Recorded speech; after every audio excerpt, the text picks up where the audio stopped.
Bradley Holman, tour rookie, down here in Okeechobee, and dude, 25 pounds, not a bad way to start it, huh? No, it was a great day. First day FLW Tour, and first time on Okeechobee, and it was a great day.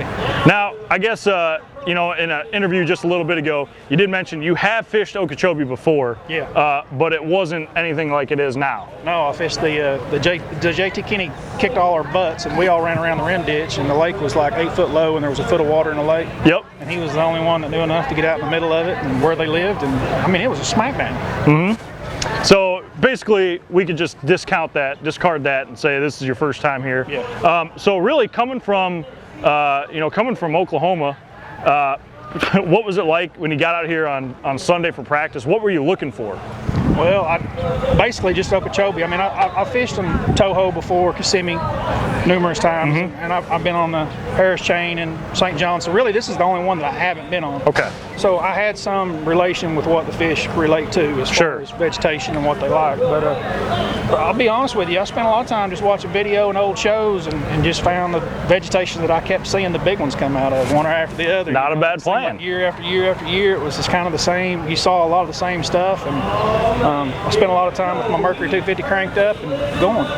Now, was that the same plan then you used today, was, you know, keep covering water, or did you have something where you dialed to the point where you could kind of basically, you know, creep your way around, drop the poles, pick them up, drop them again? I was pretty confident that I could get bites. What I wasn't confident about was I wasn't sure about the size. Okay. I wasn't sure about the size because I found those fish the last day of practice, and I got quite a few bites, but I didn't check enough. I only stuck 2 fish, and you know, some of them I could see them roll on my bait. You know, I'd be winding it, and I could see. So I knew a couple of them were decent fish, but I didn't know that there would be, you know, 7-pounders. Okay. All right. So you're moving along. You're covering water is basically the name of the game. If we want to break it down, was it north end of the lake, south end of the lake? What were we focused on today? Well, today I was on the south end of the lake, and then tomorrow I've got another place that I'm probably going to completely swap just because the wind's going to blow 25 Sure. miles. Okay, so you do have something to play the wind. You do have another area you could go to. I do. I got fortunate the first day of practice, and I found an area on the North Shore that's got some fish in it, and it's got some good. I checked those fish, and you know, there's a couple in there that were pretty good quality. I can't get as many bites. Okay. And like I said, told you before, that's a decision that I'm going to have to make tonight. I don't know what I'm going to do, but that's what I'm doing. Now tomorrow, you know, like the wind right now, she's kind of starting to pick up. It's kind of starting to swing a little bit. It's supposed to be cool. Those conditions, in your opinion, you know, with the lack of experience here on Okeechobee, does it kind of make you uneasy a little bit? Yeah, it's terrible. It's horrible. I'm not going to lie to you. It's terrible. I mean, I want to go grab one of these guys and say, hey, dude, what's going to happen? This is where I'm at. What's going to happen tomorrow? And but I have to, it's all guess. I have no idea what will happen. Well, with that, I guess the one final thing I want to throw at you, clean water, a lot of local guys have talked about, you know, clean water is where guys are going to catch them. Was the thing you got dialed in on, is it a clean water thing? You know, I'm from Oklahoma, and we like to fish dirty water. That's what we do. We like to fish 2 foot deep in dirty water, and you really have to watch it when you come to Florida, any of these lakes, because the saying has some truth to it. You can catch some fish in some of the black tannic water. But, Sure. When it gets muddy or dirty, especially something that's been cleared. Right. Now, if it, you know, and then it changes, and that's what happens here a lot because of the currents from the winds and the fluctuation, and the watercolor changes, and when it does, it's over. Well, man, we'll see how you can adapt tomorrow, but hey, 25 pounds right out the gate, not bad, Bradley. It's a good start. Wish me luck tomorrow. Brandon McMillan, Big Mac. I don't think it's really any surprise that we're sitting here talking to you right now. 22 pounds, 8 ounces today. But I mean, the lake right now, it's kind of weird, even for guys like you know, locals. It's not the normal Okeechobee, right? No, it's not. It's definitely not. It's tough. I mean, I had a horrible practice. I didn't really have a game plan going in here, or that one spot that I normally, that I normally could go to and catch 12, 15 pounds. I mean, it was complete. You know, throw everything at them, and you know, hopefully you can catch 5 quality fish, and you know, I'll be shocked that you know, if I can do it again, because I was pretty surprised when what I caught for today. How much changed from you know, what you saw here, you know, before the off limits period to when the official practice started? I mean, I gotta assume some of the things you found that maybe you thought could play probably got scrapped, right? It did. It did. You know, I kept watching the weather and seeing how that was going to go, so I kind of knew how to adjust to that. But for the most part, I mean, it definitely changed. I mean, it was not very good before the off limits went Sure. into effect. And the first day of practice, I ran everything that I had, and I had 3 bites. So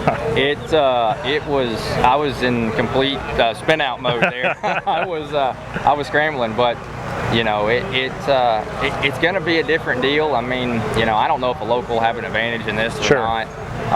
But you know, it does make me feel better though. Yeah, I am a local, and it is tough. So you know, it can't hurt. That's right.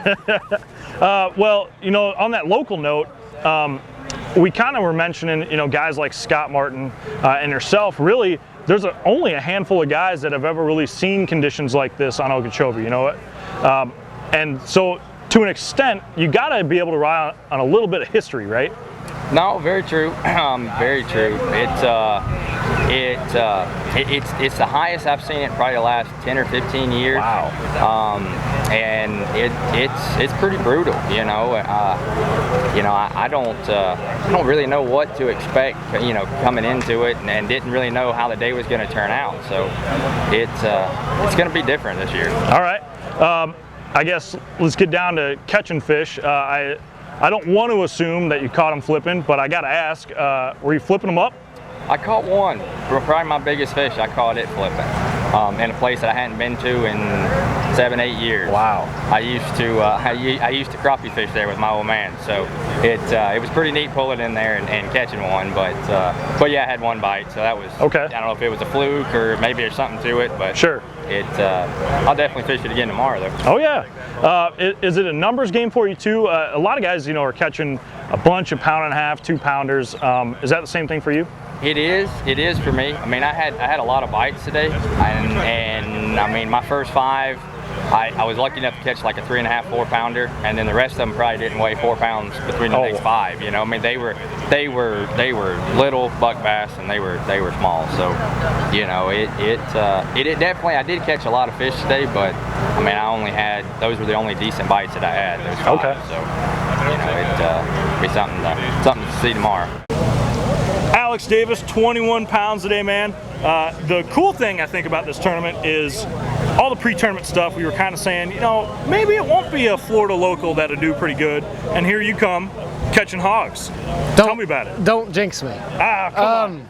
I always say in Florida, you just got to catch as many as you can and hope a couple are big. Mm-hmm. And today I caught like 25, as many as I could, and 2 was big. Real quick, I guess, the big thing, everyone's talking high water, dirty water. Did you find clean water? Was that the key to catching these fish?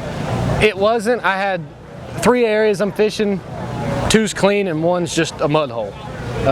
In practice, it didn't seem to matter. I tried to stay away from the dirty water most of the time, and then finally I was just like, well, let me try and fish it, and started catching fish. So I threw everything that I've read about Florida just out the window. Well, not a bad theory this week. Talking, I guess, numbers of fish, because on the water today I saw guys catching, 10, 20, 30 fish, but they're all about this big. You know, is that happening for you, or is it just quality bites? No, I had, at 12 o'clock I had 8 pounds in 5. And then 30 minutes later I had 21 pounds. Okay. I got fortunate and caught 3 real good ones. 2 big ones and another real good one. Are most of these fish, I saw some on beds today, some bucks on beds. Are any of them spawning at all? Or maybe you don't know because the water's so dirty? In the dirty places, I think they are spawning, just because sometimes if you miss one, you can fire back over, and when you're reeling it back through there, he'll get it again. So it makes me think they're on bed. The clean water, I can see beds. I can't see the fish, but when I get over top of them, I can see a bed there. So okay. I would say they're spawning. All right. I guess, again, without getting too much detail out of you, is this something you feel like, is it a pattern kind of thing, or is it more of an area specific? I'd say I got one area specific place that I don't know why they're there. They're just there. And then I'd say the other two places are patterns. I mean, it's just casting. Okay. I was going to say, pretty standard Florida stuff in that we're just casting and winding just for most of the day. Casting, winding, and hope to get fortunate. All right, man. Well, I won't keep you any longer. You know, you had a top 20 last year on Toho, so maybe this Florida thing's starting to kind of be, you know, kind of in your wheelhouse. I'm kind of liking it. The weather's real nice. Hey, we got that going for us. So that's the first thing. And they got big ones. I love big ones. 2 things you enjoy. Good luck to you tomorrow, Alex. Appreciate it, Kyle.